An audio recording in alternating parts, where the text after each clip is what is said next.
We begin in Ukraine, where Parliament has passed a bill that offers amnesty to protesters who were arrested during the last 2 months of anti-government demonstrations. But the offer only stands if protesters vacate most of the buildings they currently occupy.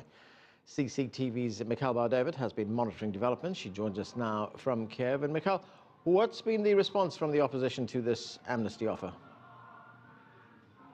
Anand, this is not what the opposition wanted, and this is certainly not what the protesters want. We have some reactions from opposition leaders already.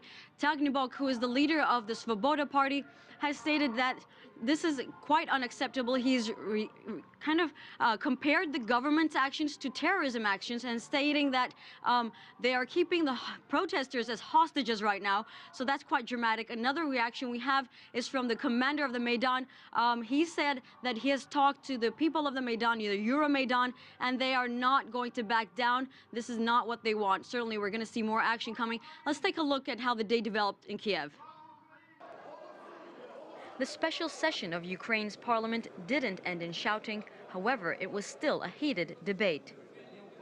Members of President Viktor Yanukovych's Party of Regions were only willing to offer amnesty to protesters in return for the evacuation of seized government office buildings and clearing of the streets.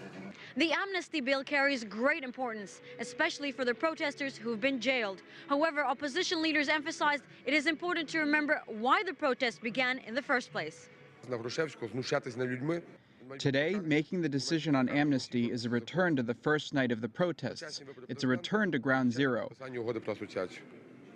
Protests erupted here in November after Yanukovych turned down a deal with the European Union in favor of a $15 billion bailout from Russia. Demonstrators were also upset over harsh anti-protest laws that were eventually recalled. However, experts believe it's a point that will need to be addressed in the amnesty bill. If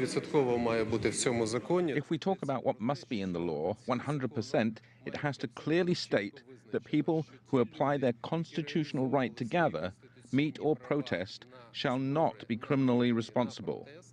This is key, and it must be a part of the law. Under the government-backed amnesty bill, the opposition will have 15 days to clear the streets and vacate government buildings. Only then will amnesty be granted.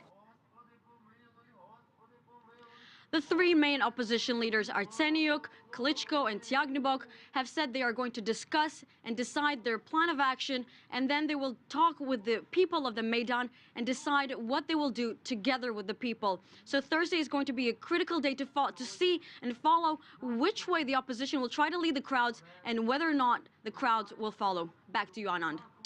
Thanks, Mikhail. Mikhail Bardavid there from Kiev.